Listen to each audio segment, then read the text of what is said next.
Let's get into 5 really real minutes to help you feel inspired in your business. Now, we're going to talk about the ugliest elephant in the business room, and that is comparison. And I can't tell you how many people I have compared myself to in this journey. And I'm sure you probably are nodding your head. You've done it too. We're always doing it. It's hard not to, especially now that we can see everything and everyone in our space. And I remember being so jealous of different people at different points in time. When I wanted to be the top personal trainer in New York, I was jealous of the people who were already there. When I wanted to be the top group fitness bar instructor in London, I was jealous of the people who were already there. And every time they got any publicity or anything, it just made me ache inside because I felt like I'm just as good as them. Why are they doing better?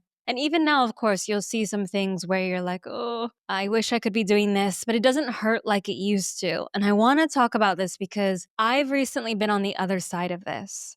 Someone comparing to me, and that didn't feel good. I always imagine, oh, if these people knew, they must be gloating with all their success, etc. But it didn't feel like that. It actually just made me a little bit sad because I think a lot of people don't see all of the days I woke up with self-doubt. They didn't see the hundreds, and I do mean hundreds of rejections that I have gotten over the years when I tried to pitch something.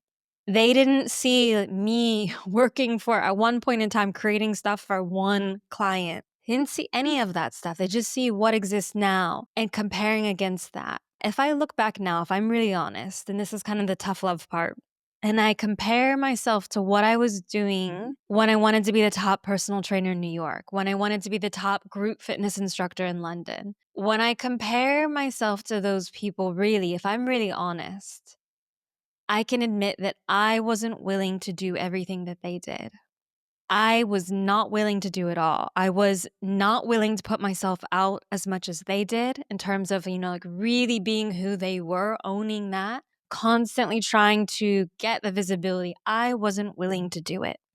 So when you find yourself comparing, we hear it all the time, twist it to what can this person inspire you to do? Because if someone is triggering you, if someone is making you upset, they're in your space and you feel really mad at their success for whatever reason, it is shining something on you.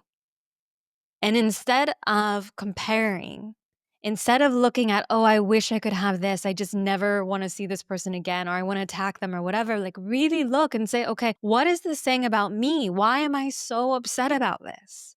I've gotten over this mostly, but there are people who I look at and like, wow, how are you doing so well? But then I twist it. I say, okay, fine. How are you doing so well? But what can I do more of? Because if you're saying to yourself, oh, I can't possibly do more, it's just not true. I'm not advocating hustling. I don't. I'm not advocating overworking. I am saying to really look at what is the part of you that you are hiding? What is something that you have let go that you actually maybe should have focused on a bit more? How can you take your energy back away from that person and just focus on you? Because you will never get ahead competing with them. I have seen that so much. I saw people get ahead of me again and again and just go mountains ahead. And I was seething there in that energy, losing so much momentum because of it. And I look back now and I think, wow, not only was I not doing what they were prepared to do, but really, I didn't even really want that. I wanted something different. And I think that that's also a big part is looking at, do you genuinely want to do the work? Or is it just the idea of it? So I will say this. If you are already listening this far and you haven't turned it off, you are experiencing that growth because you are ready to look and reframe. Please share this with anyone in your life who you feel like is maybe struggling with their own growth in their business or personal life, maybe comparing. And I'm sending you so much good energy because I know we all need it. Thank you for listening, and I'll see you in the next one.